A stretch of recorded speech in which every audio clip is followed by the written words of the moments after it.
Ukrainian forces are mounting determined counteroffensives across several sectors to prevent the encirclement of Pokrovsk and Myrnohrad, while also securing critical supply routes leading into both towns. According to RFU News, the Russian command has responded by redeploying and committing additional units to the front, suffering staggering daily losses in the process.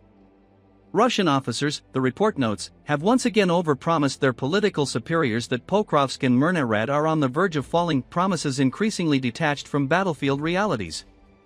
The most intense fighting remains centered around Rodynske, where Ukrainian assault and air assault formations are fiercely holding the line and widening the narrow corridor that ensures steady logistical flow, ammunition, reinforcements, and medical evacuation into the embattled area.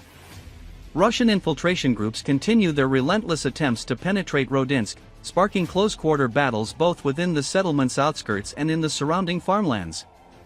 Despite repeated Russian statements claiming to have captured Rodynske, drone footage, ironically from Russian sources, clearly shows the town still under Ukrainian control, with explosions and thick smoke rising over defensive positions actively held by Ukrainian troops.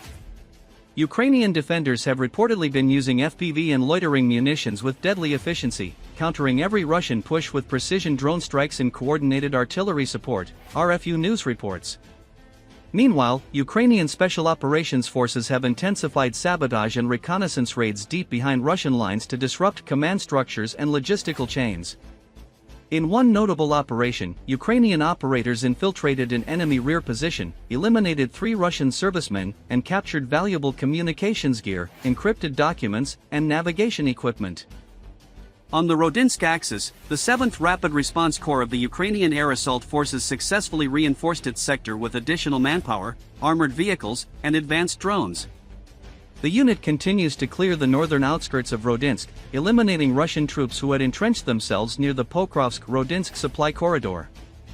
Thanks to seamless inter-unit coordination, the Ukrainians thwarted another Russian attempt to sever the road link, reportedly neutralizing dozens of enemy soldiers in the process. Drone reconnaissance confirms scenes of carnage, over 20 Russian troops destroyed within mere meters after Ukrainian FPV drones struck them while advancing through minefields and fortified trenches, according to RFU News. To the east, Novoeconomic remains a volatile gray zone battlefield. Russian forces have managed to cling to only a few blocks on the eastern edge of the settlement, while Ukrainian paratroopers fight tenaciously from building to building, engaging in brutal close-quarter combat. A verified geolocated video captures one dramatic encounter, a Ukrainian soldier creeping toward a house sheltering Russian troops, then firing an RPG-7 that obliterates the position in a single blast. Ukrainian reconnaissance elements have refined an efficient, deadly routine of combining surveillance and strike capabilities.